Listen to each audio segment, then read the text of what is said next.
for paper forms, if you will, documents, and we also get requests for media, body worn cameras and videos. So we'll go through all those. There's different laws that apply that are applicable that we abide by. And here are the ones that are most prominent. I believe you've got this information in the past. We've had similar presentations on media release, PIO, public information release, and so some of that is similar as well. But when we do the releases, we make sure that we hit the marks relative to every law that's applicable.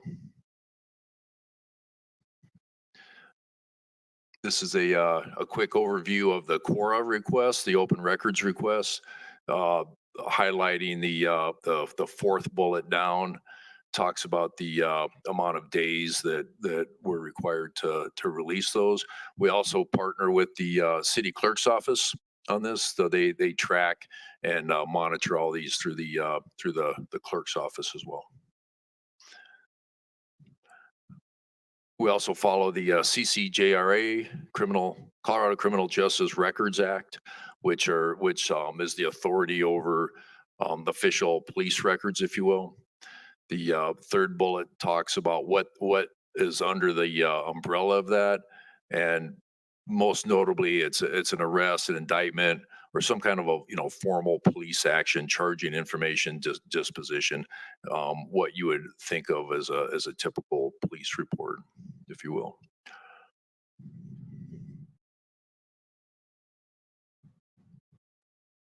There's some times when you could delay the release of those if it's contrary to the public interest. We don't impose that very often.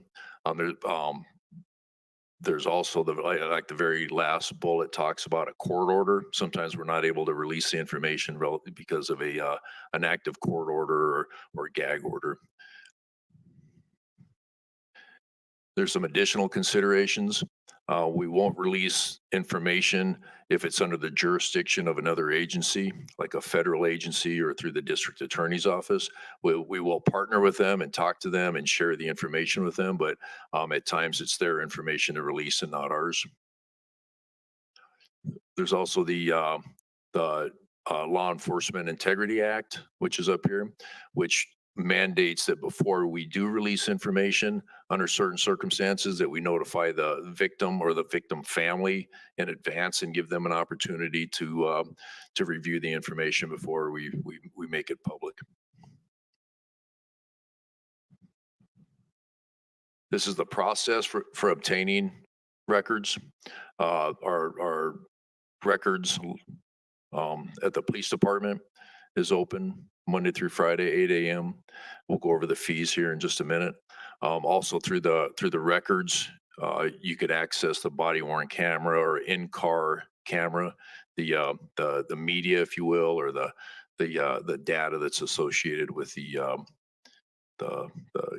cameras, the body worn cameras or the in-car cameras.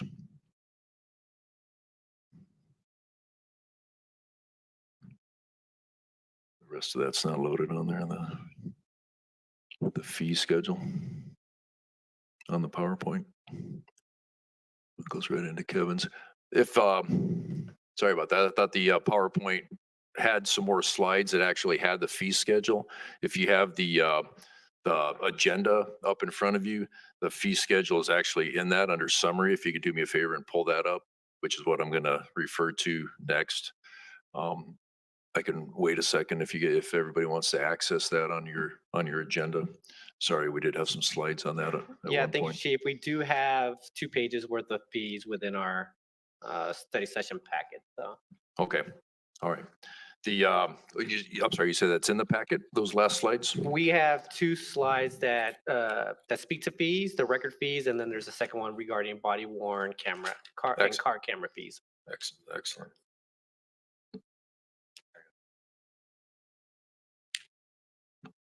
Okay. Yeah. Okay. If you could go to the one that has the records fees, then that is the fee schedule for the release of records, the CCJRA, if you will, or if there's a Quora request for the physical reports, if you will. And these fees have been adopted by council. They're submitted. If there's a change, they're submitted and approved upon. Or approved by this body. So you'll see the schedule that's been approved that we implement for those. The next fee schedule then is for the body worn and in camera fees. There has been I believe, a recent council request on this same topic. Recent, so you may have seen this information before. The the amount of work that it takes to process a request for camera is, in my opinion, much greater than it would be to release a document. Every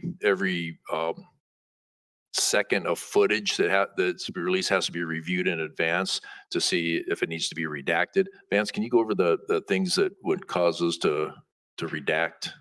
We have to redact every personal information that's on there. So we have to redact any pictures of driver's licenses, the in-car computer-aided dispatch system, any CCIC, NCIC information that is seen on the body cam.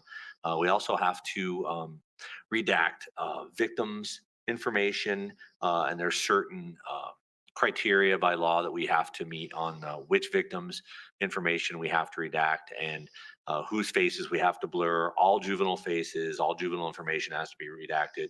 And again, that AV tech has to go through that second by second, frame by frame, literally to do that. And we use the Motorola WatchGuard system, and the redaction software is proprietary. So there is not another system that they could do that faster with Motorola. And it can take up to, depending on the amount of redaction, it can take up to 4 hours of redaction time to redact 1 hour of video. And also keep in mind, quite often there's multiple videos of the same event. A good example would be one officer has the body worn camera plus the in-car camera. Two officers have two body worn cameras and two in-car cameras. So it's quite an arduous task at times. There's incidents where there's 4 or 5 or 6 officers show up and a supervisor, depending on the incident. So it's quite a bit. Right now, currently, we have 2 audio visual technicians, techs that work at the police department through records, just processing these requests. 2 full-time employees. So to process that. So in no way does the fee schedule that goes with this is an attempt to recover all of their costs, because it is a service that we provide, and it's also mandated by law that we provide it. But part of that fee schedule does, slightly offset the cost of the work. The body worn camera comparative fees. Do you have that slide? We do. We have a spreadsheet of 6 municipalities, their police departments. So yes. Yeah, starts with Denver PD. So this is the schedule of some other agencies. Vance actually pulled this work together. So everybody is in compliance with state law. So state law requires, I believe, a maximum of, is it $33 or $34 an hour max for releasing that information. And there's our fees are sorry, Vance, can you go over what our current fees are? Do you have that in front of you? Yeah, currently our fees are, it's only $25 per hour. We don't charge for materials as some other agencies do. It's a flat $25 per hour. Until very recently, we required a $25 deposit on all body worn camera footage requests. But we recently dropped that. We still require the entire estimate to be paid before the request is processed. And if it does take less time than it's estimated, then we refund the balance to the requestee. At times, for body worn cameras, we'll research it without charging them. So somebody may come in with a request, keeping in mind there's multiple officers, multiple cameras. They'll spend time up on the very front of it without charging them, letting them know that it's going to take an estimate of 6 hours or 8 hours worth of work to do that, and to get that estimate may take an hour or more just to get the estimate, and then that's submitted to the requester, and they can then make the decision on whether they want to go forward with the request or not. And that's not charged. That front end work is not charged for the body worn cameras or in car cameras. So the just out of interest in 2024, that $25 per hour fee that Vance just mentioned was up to $30 per hour, but we have not implemented that yet at the PD. So that's our fault. We haven't put the program in place to raise it from $25 to $30 an hour. However, City Council has approved that increase. We just haven't implemented it yet for 2024, updating the forms and all the necessary work to do that. We also have in there the other places in the city, what the city clerk charges for Cora requests, and they charge $30 per hour, with the first hour being free, is my understanding, which is somewhat different than the way the police department does that. If I was asked to make a suggestion for a change, I would suggest that we at the city are consistent in how we apply this, whether it's from the PD records or whether it's from the city clerk, that there's some consistency. So I think there's a little work in that was identified when we prepared this document. So other than that, I'm open for questions. Thank you very much, Chief. Do you want to open the questions now, or do you want to address the car racing in the city until the very end? Is that what I'd like to save that for the end. If we Okay. could close out the discussion on Sound good? on the fees, I'd appreciate it. Chief, thank you so much. Any questions from members of council? Go ahead, Member Nunekamp. Thank you, Mayor. Thank you for being here tonight. Thank you for this information. It's obviously of high importance to us that the citizens can access the public record. I'm curious, something that I didn't hear in your presentation. How do you think about customer service? So many of citizens or other folks who are interested in these records talk about the experience of working with the police department to get them. How we think about kind of the frontline office staff that they're working with, or the record specialists. Do you have a perspective on that? That's part of the culture of the police department, or how do you approach that interface? I feel that we're very accommodating.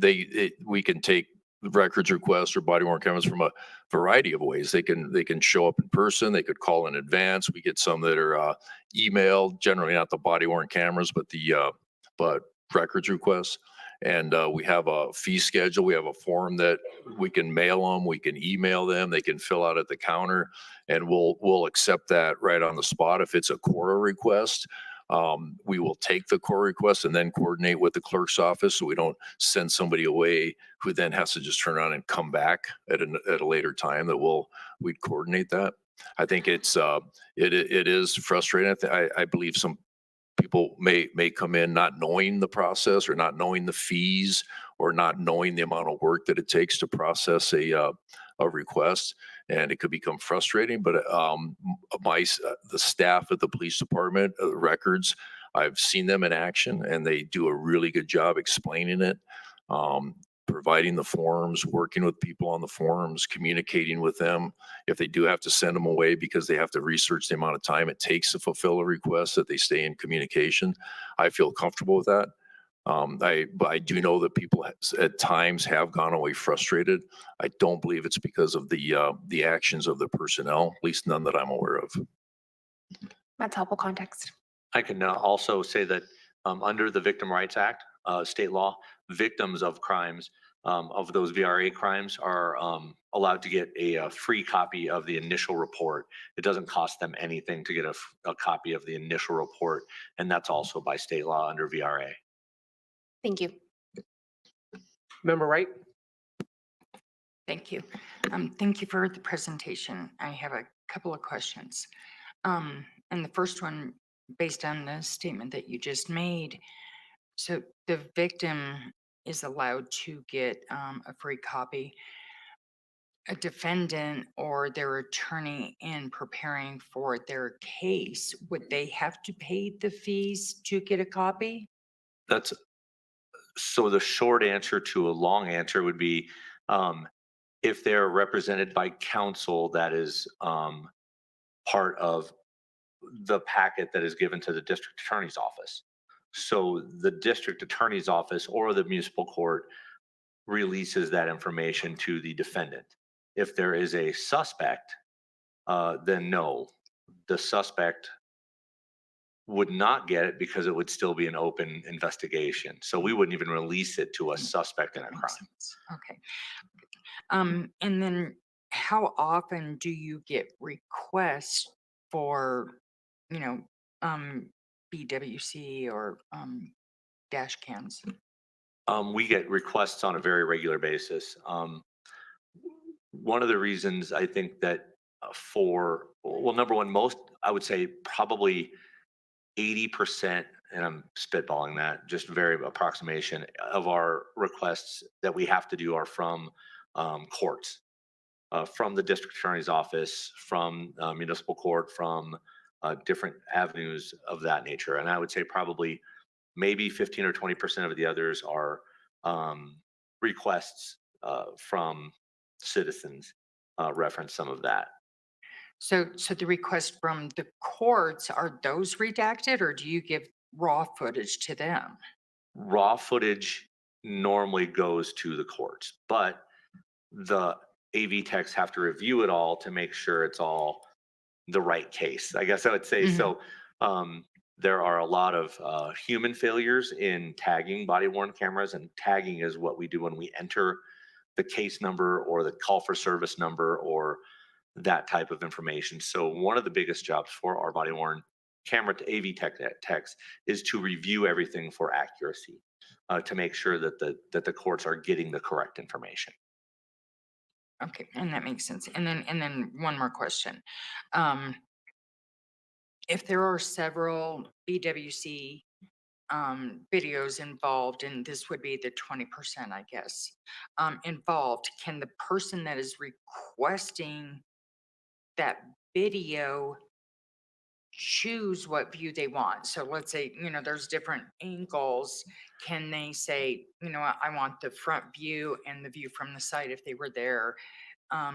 Because, if there's 18 officers involved in something, that's a whole lot of video. And if they're looking at something, can they specifically say, because I could see if there's 18 officers involved in something, that could be 600 hours worth of video within a period of, an incident. The answer is yes. I think there was a recent request from a citizen that sparked some of this, that there were 16 videos in this request, and those videos were 3 hours long as a total.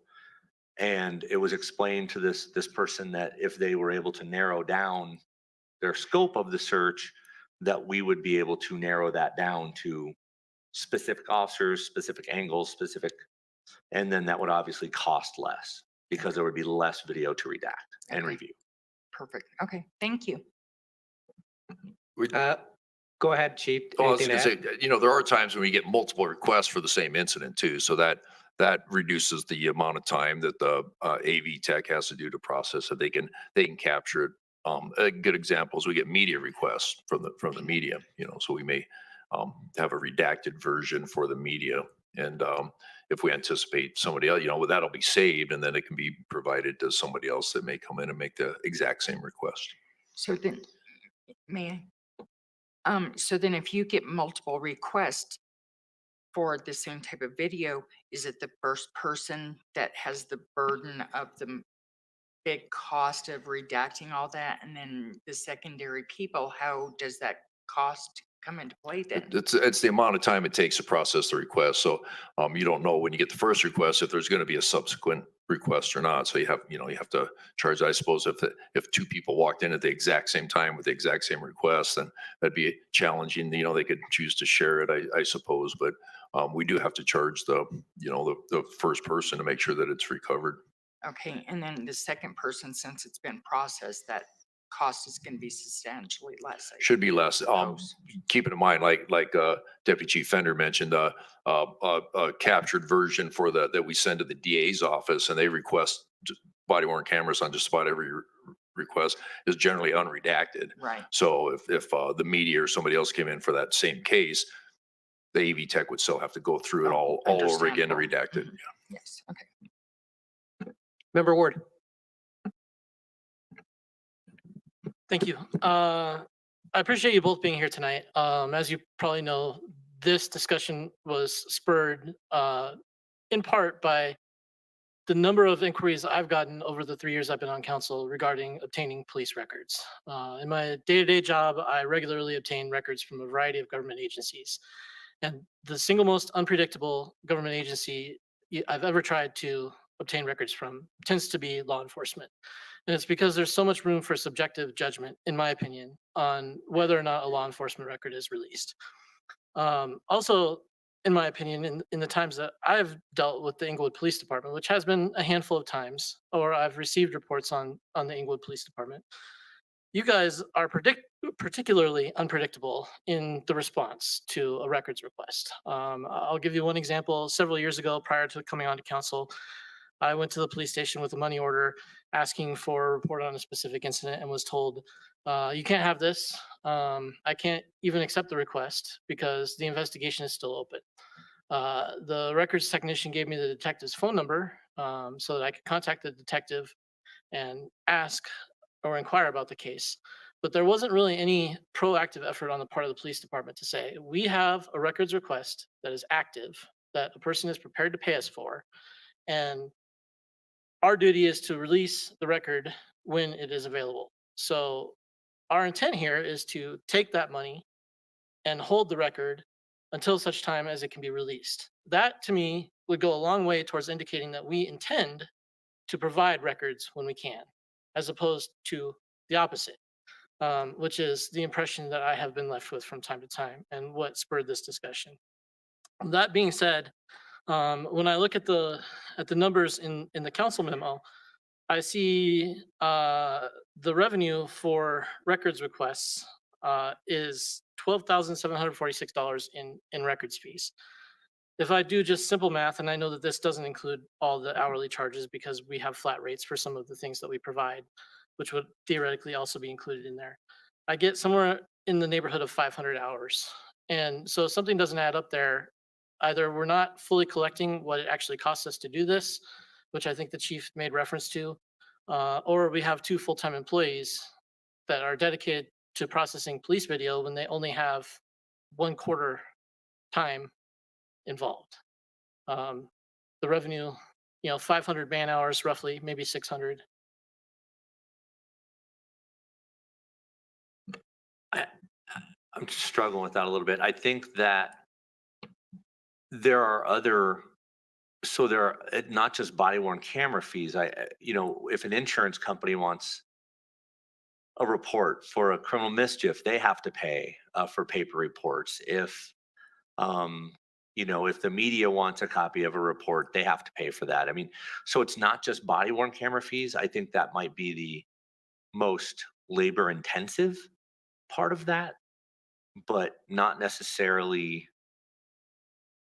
I think that's what I'm trying to say. I think that's the most labor intensive part is the body worn cameras, but we get people that want dispatch recordings. We get people that want all sorts of different crime scene photos, all sorts of different media type that don't take as long but cost $25 an hour. So does that make sense? It does, yeah. And I think that's kind of what I was getting at. I think that answers it, is that the calculation I just made is based on one type of record. And since we're handling multiple requests, there may be a different analysis to be had. One thing that I would like to see that I think would be helpful in informing me further is some actual statistics on the number of records requests that we're fulfilling and who we're fulfilling them for. You mentioned that we're sending a lot of stuff to courts, and I would guess that departments have done that routinely for decades. But my specific interest here is on things that we don't necessarily have an obligation to release, or that we don't have a timeline that we have to release them on. The regular everyday Joe Sixpack who walks up to the window and says, hey, this incident happened at my neighbor's house and I'm trying to find more information on it. These are the types of requests that I would really like to see us make painstaking efforts to fulfill. One of the things we've seen in the last few years, not necessarily specific to our department, but is a focus on police integrity. And I am a big fan of the idea that the more transparency we have, the more trust that people can have in the system. When we disclose our mistakes the same way we disclose our victories, that builds trust in the community. That's one guy's opinion. And to a certain extent, some mistakes can be, I think, really harmful, but failure to talk about what happened in a way that's meaningful to the public, I think is problematic. The other thing I have seen some departments do relative to critical incidents is they take a proactive approach to it.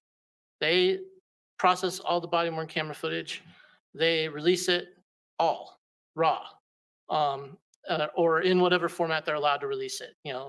We have some mandatory redactions here, obviously under the law. We wouldn't be entitled to do that. Typically, we would want to wait until after the DA concludes whatever their critical incident investigation involves, because releasing it ahead of that time might interfere with the investigation. But that, to me, when we have incidents of note, regardless of whether they involve, officer on civilian violence or some other incident, if it's making the newspaper and we can say, hey, this is what happened, and we're serious about making this public, so you don't have to pay $500 for it. That would be another way, I think, that we could build some trust in the community and increase the feeling that we are actively trying to get the information out to the public, as opposed to doing the opposite. And we actually do that. But for you mentioned earlier the one-off, the person that comes in and just wants one report, maybe something that happened in their neighborhood, and that is the majority of our requests, and we fulfill that. If somebody just has a wanted to what happened in my neighbor's house, or my relative was involved in an accident of some kind, that is the majority of our requests. The larger scale ones, though, take up a lot of extra time. So you're exactly right, and we fulfill them at all different levels. The second point you made about the preemptive release of body worn camera footage, we do that, and we've done that in the past, and you may have seen them, and usually those revolve around a critical incident, an officer involved critical incident, maybe an officer involved shooting. That we prepare that knowing that it's of high public interest, and that as soon as the clearance letter comes from the DA's office, that we're going to get requests for that from the media and elsewhere, and we preemptively do that, and we have it ready to go, and it's edited.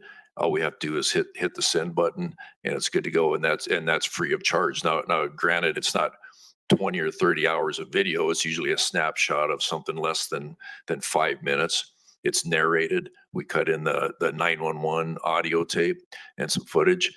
Vance himself he's the narrator, and you've seen those.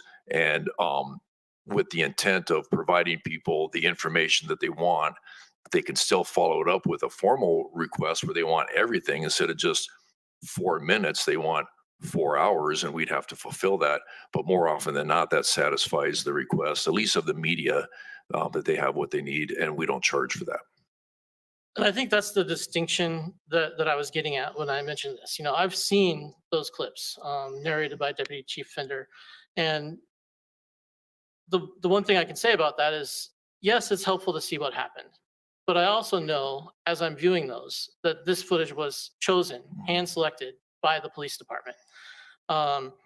So as a member of the general public, I think that additional footage, additional angles, and seeing everything in its rawest format that it can be provided to allow me to put together the full package, or to view it from a different angle, or to see if what's being provided to me actually completely fills out the story to my satisfaction, would build that trust. And that is available to them.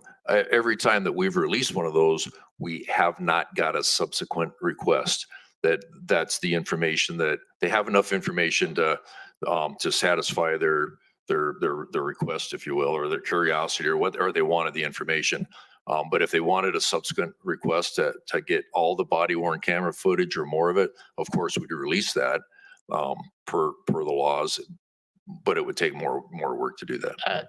$600 to $1,500 to excess of $5,000 for one of these incidents It potentially. depends on the case and the amount of hours and the amount of time it takes to process the request. Yeah, and that's the distinction that I'm making, that I'm trying to get at is, I know that we release these things when they're requested. I also know that we charge what for your ordinary person may seem like an exorbitant amount of money.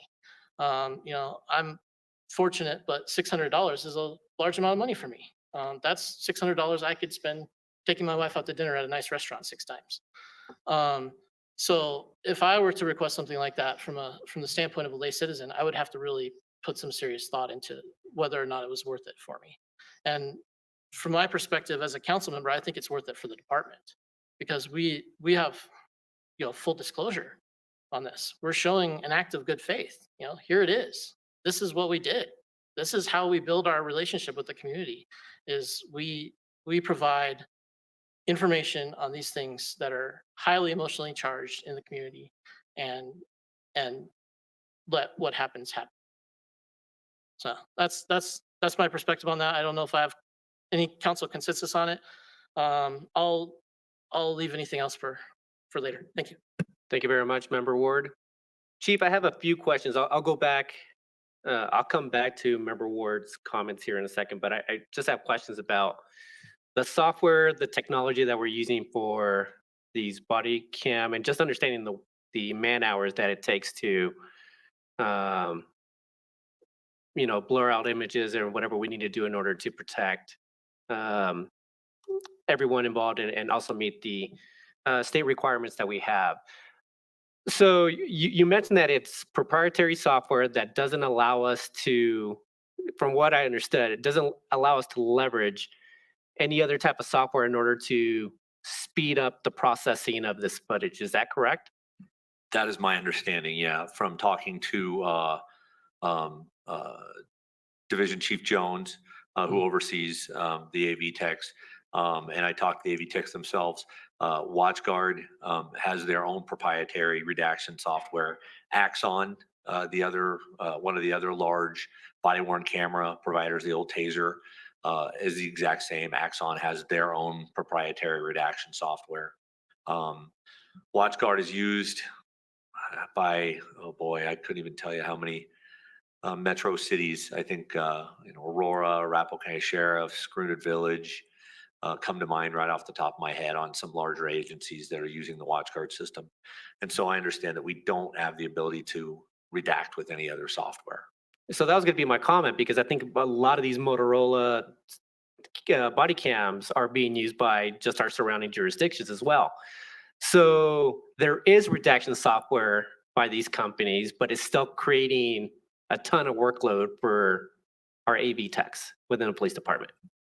From all the police departments, because all the departments that use WatchGuard have to use that redaction software. So even in my comparison, I used Arapahoe County, Greenwood Village, and I don't know who Lone Tree or Jeffco uses.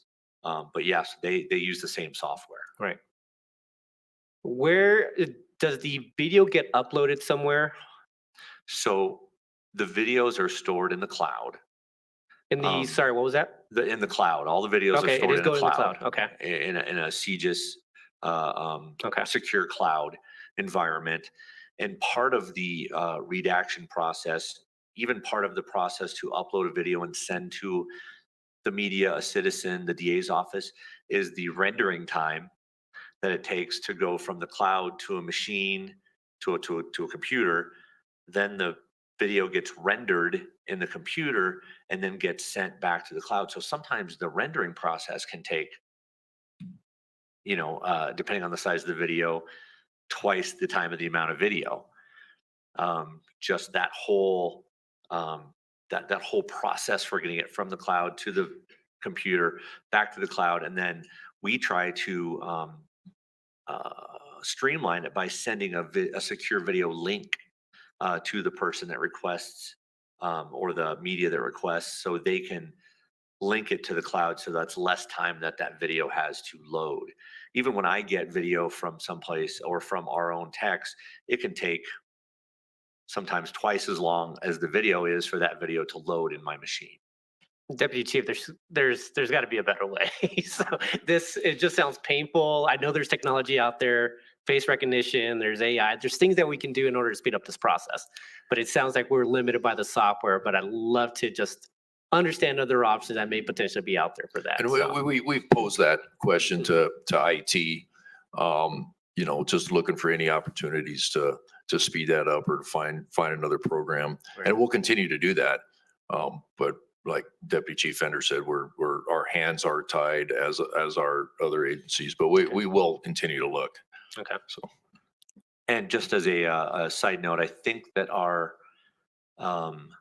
contract with WatchGuard expires at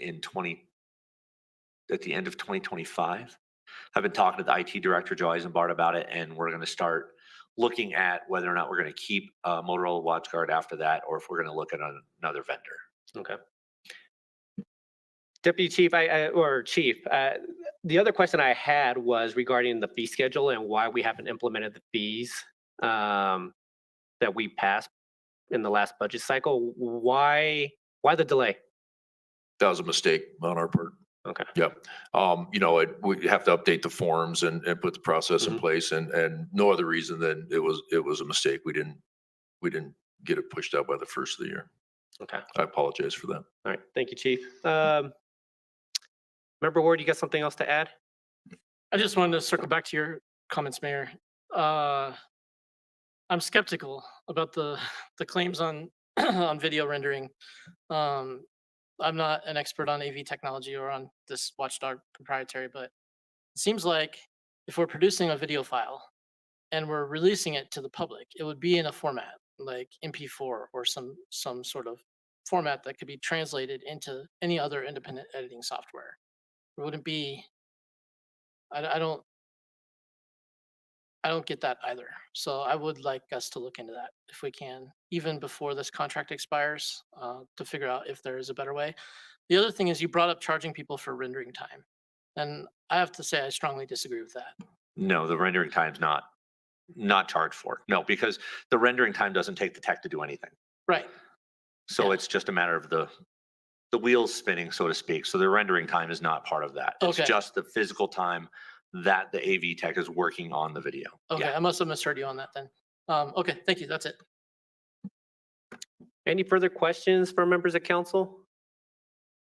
And I guess I'll just come back to Member Ward's comments. So if I understood it correctly, Member Ward, your concern was that we potentially may be a little bit too conservative in the release of some of our footage, correct? Yeah, that's one fork of it. And I Okay. understand how these types of situations are somewhat awkward, but I was looking around at other agencies and I have seen other agencies that post video online for the public to find. I couldn't find an example immediately tonight, but I remember happening across one when I was first looking at Right. this discussion. That would be one of my concerns. The other is just that it feels to me like it's cost prohibitive for someone to actually obtain body worn camera footage. And I understand charging this amount of money or an amount of money that recovers the cost. I'm concerned that we might have an opportunity to add some efficiencies that would reduce the cost. And I think as much as we can look to do that, I would be much more comfortable with the Right. situation. And then the third issue, and the reason why this came up in the first place, is because I do hear regularly about just the general experience obtaining police records in particular. And I know that the law provides a significant amount of discretion to the department. My preference would be to see a focus on releasing the records or facilitating the records release experience as best as possible, with follow through done by the people in the department who get paid to manage the records, as opposed to the civilian constantly having to go back to the department. Is this ready yet? Is this case closed yet? When is this case going to be closed? And as much as we can focus on trying to give some sort of estimated timeline or some sort of idea of when these things can happen, what gets frustrating even for me sometimes is to say, no, you can't have that record because the case is open. And no, we can't tell you when the case will be closed because we don't know. But we have some experience on a variety of cases. So we have to have some idea or some reasonable expectation of what has happened in the past. May I? Yeah, absolutely. I think that it's so situational. There could be a case that could be open for 2 years, based on new information that's coming in or new interviews, or there could be a case where we actually have someone in custody and um, we submit a case file to the district attorney's office, and then that case would be available for release by the district attorney's office once it gets into their hands. So I think that if there is a case that's under an active investigation, it could close tomorrow, or it could, potentially be a cold case and stay open forever, unfortunately. And so, depending on, and I'm saying like as in maybe a cold case homicide or something of that nature. But those are very, very rare. But I would say that, our detectives try to close cases obviously as expeditiously as they can and as efficiently as they can. But I don't think we can't give a time frame on when that case is going to be closed with an arrest.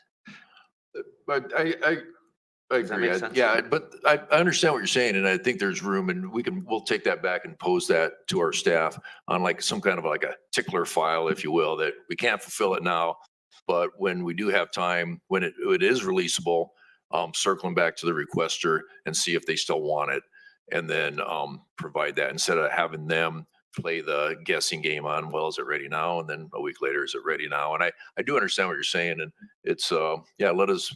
Well, I'd like to work on that. Yeah, I would So- definitely appreciate that. I think that would go a long way. Yeah. The other thing that Deputy Chief Fender just brought up that intrigues me a bit, I have to say, is regarding the cases. If we have a cold case that's open for 30 years, we're not releasing anything on it at all. Like we couldn't even release a 30-year-old 911 call from the incident being reported. Typically, the only reason why we would release information on, let's say, a cold case homicide is if we're trying to get new leads.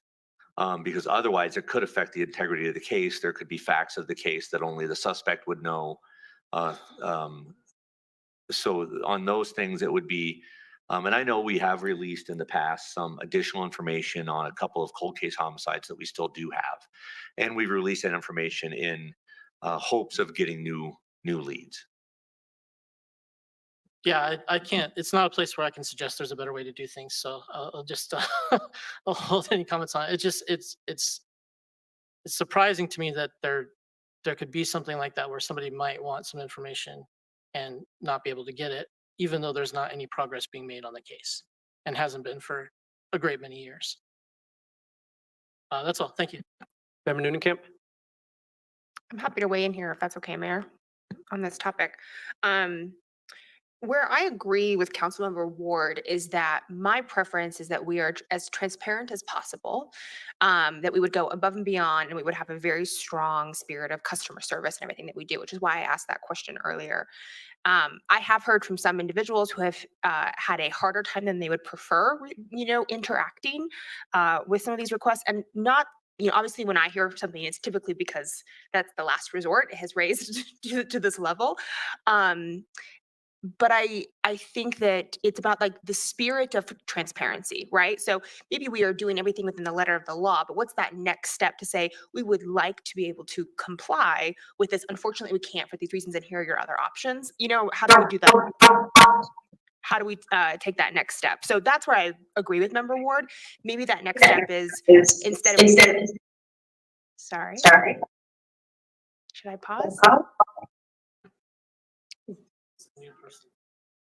Yeah, so It's actually the echo.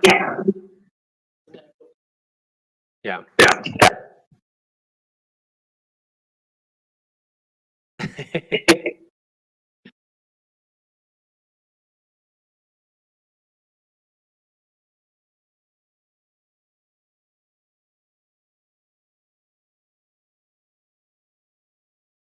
I think we might be good now. So they're checking the sound because Member Prang is not able to hear us in the room very clearly. So they were looking to amplify the sound a little bit, which is causing the feedback or was causing the feedback. But if we could just speak a little bit louder for Member Prang so she can hear the entire conversation. Chief, she's able to hear you best. So keep doing what you're doing. The rest of us have to work on speaking a little louder. Go ahead, Member Nooncamp. Note taken. Thank you. What I was saying is maybe that extra step is instead of waiting for the public to request that footage that we've clipped, maybe we post it preemptively on social, or I don't know what that is. And I think there are some ideas. Where I differ from Member Ward is I don't want us to be a hammer in search of a nail. I have not heard widespread concerns about, the lack of transparency or frankly even lack of trust in the police department. And so I don't want us to spin our wheels and spend a lot of time and manpower and energy solving a problem that I'm not convinced is pervasive and widespread. I understand this is an important issue to Member Ward personally. I don't share quite the level of concern. I think what we're doing now is quite good, but there's some room for improvement, I think, on how we interact with folks who maybe don't experience this every day. And we could take that next step to be to look for opportunities to build trust and transparency. Thank you, Member Nooncamp. I was going to add to that. So very similar in your concerns, Member Nooncamp, in terms of I've heard anecdotally, I can't even say the word right now because I'm thinking about it. I've heard it a few times, but I haven't heard it very often. And I've been on council, 6 years now? So it's only been a few times that it's been brought up to me that they felt that the police department was very slow in releasing information or releasing footage to a particular case. It was a handful of times. Regarding the cost at Member Ward, I would like to see other efficiencies that we could lean on or technology that we can lean on in order to reduce the manpower from that. Because I still feel that there's a way, unless the file format is proprietary in some sort of way, I still think that we should be able to leverage technology there. And then I second everyone in terms of the customer experience. I was going to ask a question regarding the form and how, members of the public can request information when they don't know who the police officer was, what the case number is. It does seem like there's some information that they won't have information to. They may know the location, but how are we working with them in order to fill in that gap that they may not have in order for them to, confidently get the information that they're requesting. So that's where I stand with those three. And Chief, if you just want to go ahead and just respond to my remarks, go ahead. Yeah, first off, a summary. We do look for efficiencies everywhere we can, and we look for opportunities to enhance the customer experience when they come in. We release thousands and thousands of records and phone calls and requests, and we do get complaints, we get concerns, and we address those. We err on the side of service, and in full disclosure, if there's ever a time where somebody doesn't feel like we've done that, or we can use that as a learning experience. The people that are the records and the AV techs and the dispatchers that are providing this service do an excellent job. They're faced with very difficult sets of circumstances sometimes. Some people come in happy, some people come in sad, some people come in angry, some people come in with fisticuffs, and they handle it very, very well and remarkably well given the circumstances. Is there times that we could learn from a interaction and do it better? Absolutely. And we look for those opportunities. Thank you very much, Chief, for clarifying that, the condition that somebody may be in terms of just requesting that information. So thanks for elaborating on that. Any further questions from members of council? If not, Chief, I know that there's something you wanted to add as well regarding the street racing that has been plaguing the city over the past couple of weeks. So yeah, real quick, I appreciate the opportunity. We had another incident last night over here at Denny's.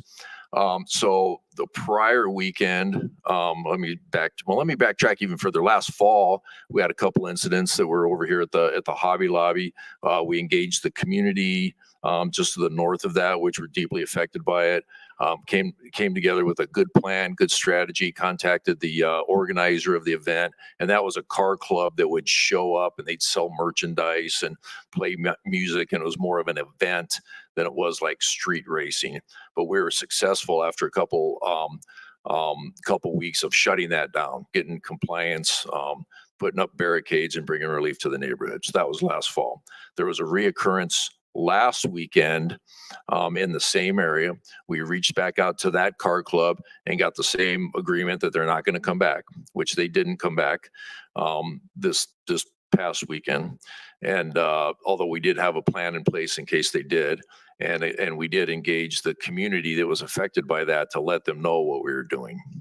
Last night, what happened was a completely different group. We have an experience that was more of a street racer group, if you will, that looks for opportunities at the last minute, very ad hoc, kind of a flash mob type of a scenario, if you will, that just without any notice, however they communicate, came into the Denny's parking lot at about 9 p.m. And it was recognized by patrol. It was a busy night. We did send 2 police cars over there. And as soon as the police officers showed up, they scattered, they left. But before they were scattering, they were doing donuts around the light poles and playing loud music. And they were quite disruptive. When they left, there were 5 cars left in the parking lot. That's all that should have been there. But at the time, there were about 100 cars. Unfortunately, when they left, when the police officers showed up, a lot of them went north out of Denny's into the same neighborhood that was affected last fall and last weekend by the group. So we've re-engaged that community. We've talked to them. We actually had a long strategy meeting today with the police department, and we got some action items we're working on. There's a metro area task force that we have been working with, but we're going to work with at a higher level. We're reaching out to the surrounding cities because they're affected by this as well. It's not an Englewood problem. It's not even a Denver metro problem. It's happening all over the country. But anyway, working with our neighbors on the south end of the city on mutual aid. So if they, let's say Littleton experiences something, we could send some Englewood resources to help them with the intent of safety being the number one priority, safety for the community and safety for the officers is very, very, well, you know, it could be a hostile event for everybody. So stopping the people, positioning some patrol cars to where we can dictate where they're going to leave, give them a route to leave that's not through the neighborhood. As a good example last night, if we could have had the resources there quick enough and the plan, we could have diverted them out onto Highway 285 onto Hampton and maybe sent them westbound instead, blocking traffic and let them go. The arrests and the contacts are secondary to safety, although we would like to make arrests and contacts. In fact, we did make an arrest last night with the incident.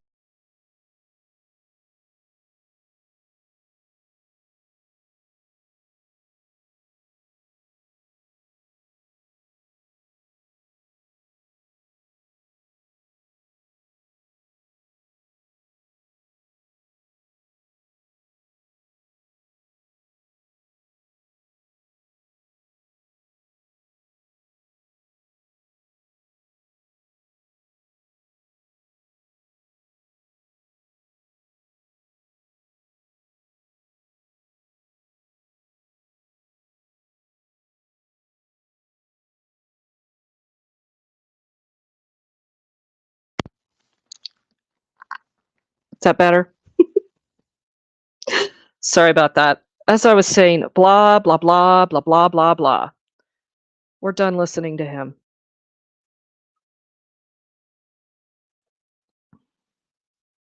How is everybody tonight? Thanks for tuning in. I thought that would just be a good thing to stream, since every time we go to those meetings, they can't ever get their sound right. Since half of the time they're being broadcast from their YouTube channel, they have failures. Yeah. And this place, we're supposed to depend on their expertise in technology to process body cam footage. Yeah. So we see what's going on there. So, yeah, Englewood, what a shitty place. That's just the bottom line. I kind of did this impromptu last minute, but I thought I'd jump on here and say hi to everybody. I have bad lighting. Sorry. In my jail cell. Yes, I've been in jail for 2 weeks now. Since that poor allied security guard got his feelings hurt over in Englewood. Oh my goodness, you guys. we're not going to be able to talk much about this because there's a victim in a harassment case that Englewood generated a warrant for me over. Surprise! Surprise, you got caught on camera. Ann Cup, how are you? So, Slabby, come here. Come here. Come say hi. Come here. You hear her barking? Slabby, come here. Come here. She thinks she's in trouble. Come here, little missy. Come sit on my lap. Yes, come here. Come say hi to everybody. Come here. Come here. Come on, little puppy. Come on. Jump. Jump. Good girl. Come say hi. Look who it is. It's Slabberina. It's Slabberina the Wonder Pup. We haven't been out much because it hasn't been warm enough, but we'll be hitting the streets again soon. Hey, David. Well, thank you. I appreciate that. It's illegal to exist. House hobo. It's just flat out illegal to exist everywhere in the United States unless the government approves of what you're doing, where you're doing it, and when you're doing it. That's just where we're at. And things are ugly out there, and they're just getting worse. I don't know what else to say. I mean, the awareness is there. If you're ignoring it, it's because you choose deliberate ignorance. That's just the bottom line. So, even Slabby knows. Oh. Say hi to everybody. Look how pretty she is. Look how pretty Slabby is. Her coat. She's put on a whole pound in the last year. She's had good love and care. Huh. Okay. There you go, Missy. So that's the story for today. This Wednesday, yeah, Leslie. So ironically, Denver itself does a very good job releasing body cam footage. There are no issues like there are in these smaller municipalities who are just now getting in sync with the law that mandated every agency have body cams. And then the release of that body cam footage falls under the Law Enforcement Integrity Act. You heard Watson just literally say 2 sentences about the Law Enforcement Integrity Act. And the reason, number one, he's an idiot. That guy, I don't think the guy even goes to work. It's very rare that he even knows what the hell's going on. He doesn't respond to emails. He's rarely at meetings. You heard him talk tonight. He's a moron. He has to rely on that Deputy Chief Vance Fender, who is really no different. So, number one, what agency doesn't have a leadership problem? Okay. But Englewood, I mean, they're a disaster. They are a flippin' disaster. Denver, you can pay $25 for some body cam footage. They might push on you a little bit about redaction, but I do multiple body cam request footage over there, and you got to pay $25 up front. I can get hours and hours and hours of multiple cops out on the streets dealing with homeless. Have I requested body cam footage for high profile events? No, I haven't, because in Denver, you can actually rely on it being released. Watson is lying. They do not release body cam footage. I have never seen Englewood release any body cam footage. And by the way, they just had an officer involved shooting where the DA ruled it justified, of course, but not one person saw the shooting. Not one. And the Englewood cop that shot him literally forgot to wear his body cam. He admits it. He just forgot to put it on. And even when he got to the scene, he didn't even know how to drive his police vehicle. They just got new police vehicles. He didn't know how to put the damn thing in park. He got out. It rolled down the street. I shit you not. This is all in a report. And you can see it. I've posted it multiple times. I'll go find it and post it in the comments here after I'm done. It's unbelievable what Englewood is getting away with. And so, you know, if they can shoot somebody to death and be cleared and it be ruled an accident, it was ruled an accident by the DA that the cop forgot to put on a body cam. He wasn't even wearing it. This wasn't a case of him accidentally forgetting to push the button. He just fucking forgot it. If that can be ruled an accident and nobody saw that shooting and it was ruled justified, what kind of department do you think Englewood is? I'm sorry, but that officer involved shooting sums up their entire department from top to bottom over there. So imagine what they're doing to the homeless.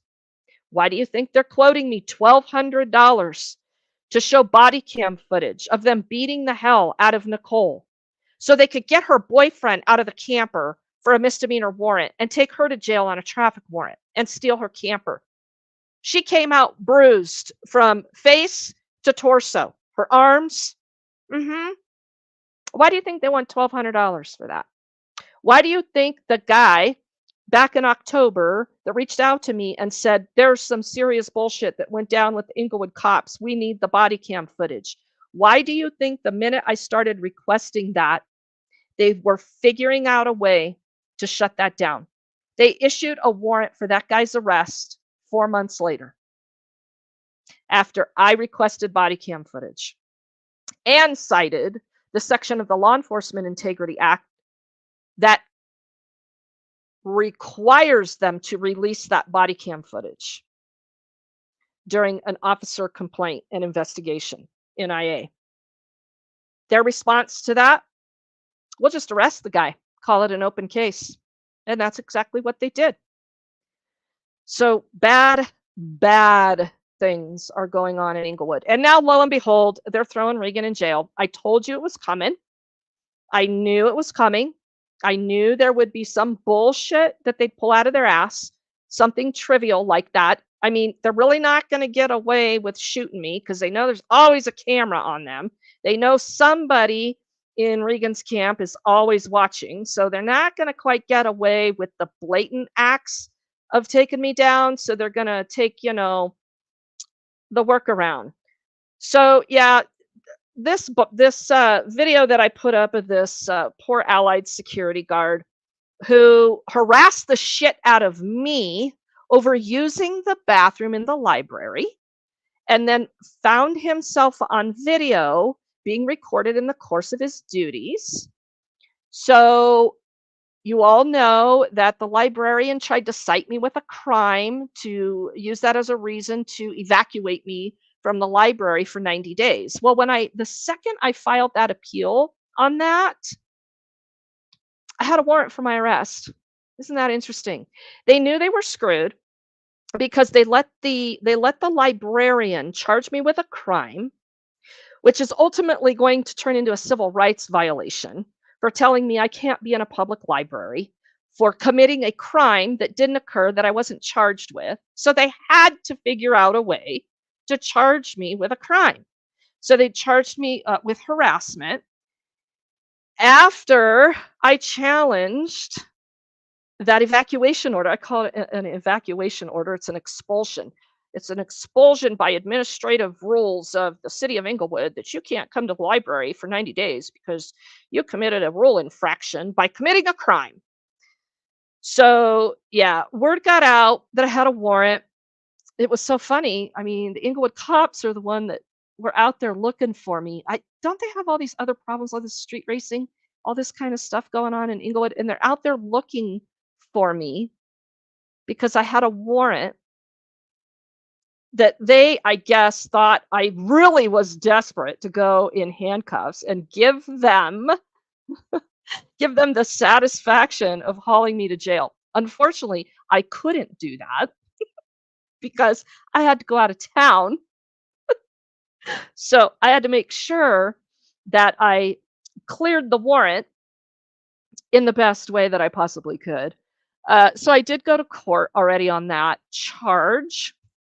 And get this, This guy is such a victim. He's such a victim that I got all of his personal information from the courts, his name, his address, his date of birth. I didn't know who the hell this guy was. I had no clue who this tool was. He ended up on camera because he was harassing the shit out of me in the course of his duties with taxpayer money. Bottom line. So they want to charge me with harassment for following in public. For those of you that remember the C. Sloan case out in Aurora, that cop tried to charge me with harassment as well for following him in public.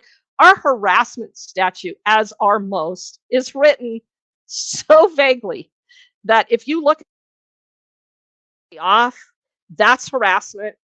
I don't know why they don't use the harassment statute on me every day, but they don't. So, but it's with intent. A person commits harassment with intent to annoy, harass, or alarm.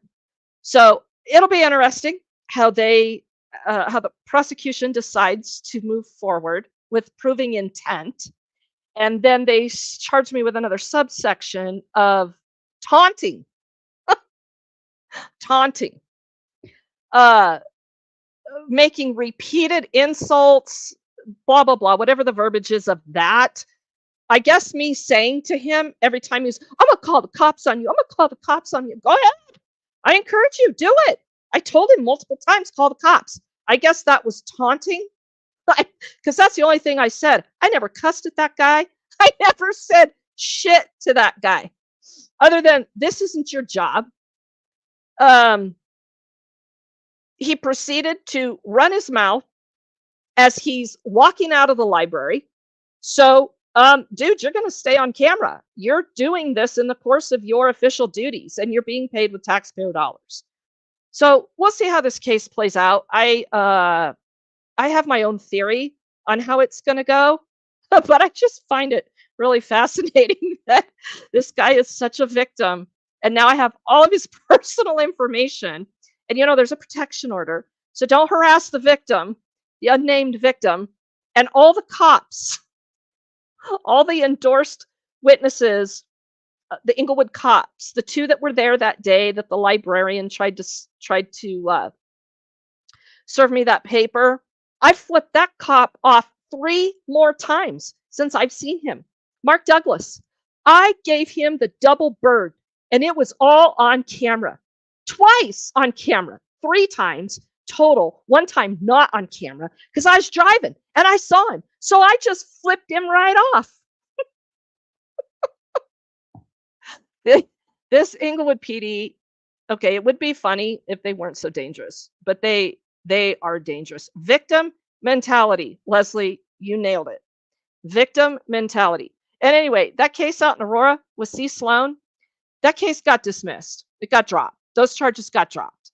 Okay. And it's funny that we're talking about this again because this coming Wednesday, I'm going to go on Ask, what's this attorney's name?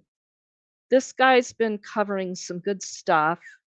And Michael Aline's channel. It's called Ask Michael Aline's channel. And this guy's an attorney out of California and Texas. It's spelled EHLINES. Ask Michael Aline's channel.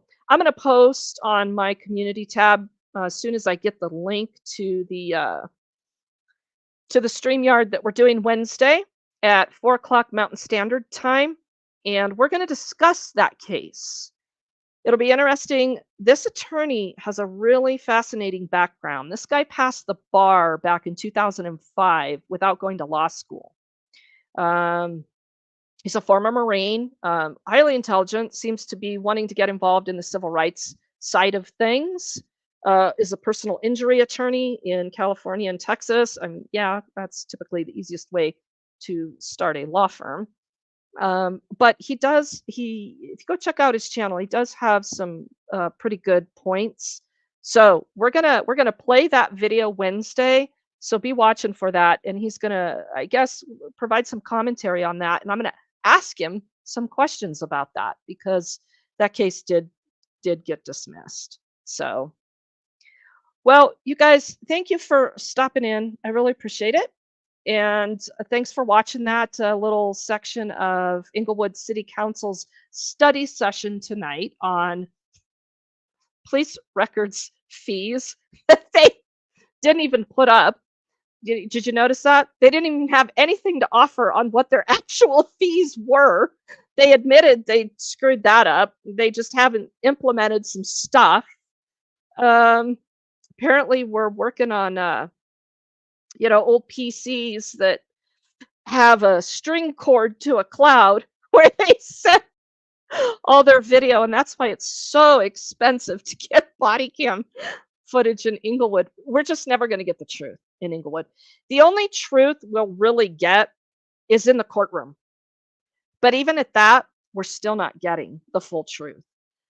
I think I consider some of that truth to be justice when I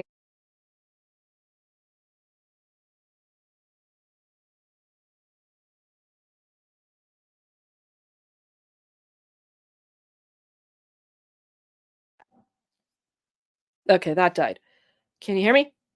So I think what I was saying about Judge Jefferson and Englewood, I think some of that is what I consider justice when I see the way he responds to these cops continuously throwing the homeless community in jail. I was in his courtroom again today. I've been going to his courtroom quite a bit just to watch cases. I feel compelled to publish some of those. So you can go to my channel and watch some of those. That Aaron Buell case, if you have time, you should go watch that. That's the body cam footage that I requested most recently from Englewood. They still want $225 for that. And it's because they're lying about what took place in that case. I'm not real convinced that guy got any justice sitting in jail that long, but he certainly knew how to work the system. And yeah. Michael, yes, that is me. That little girl on my page, that's me in first grade in my pigtails. I was pretty much raised by my dad, and the teacher had a conference with him, parent-teacher conferences. I remember this because it was very polarizing because I didn't know any better. So I'm this little girl being raised by her dad, and we go to this parent-teacher conference, and this first grade teacher, big, boisterous woman, nice teacher, but very stern, tells my dad. It was like a scene from what's that movie with Adam Sandler? And he's trying to raise that little boy, Scuba Steve. What's that movie? So you can picture that. My dad goes to this conference and this teacher sits him down and she goes, "You need to start dressing her like a girl. She comes to school thinking she's a boy." Her name was Mrs. Hines, black woman. She was just, and I was always enamored by her because she was just like a figure I'd never had in my life. And I respected her. "You need to start dressing this little girl like a girl. And she can't be coming here acting like a boy all the time." And so my dad, for pictures, went out and bought that dress. And I remember having to wear that dress to school in first grade. I didn't wear dresses. I was like, no. And my dad, he's like, "And we got to do something with your hair."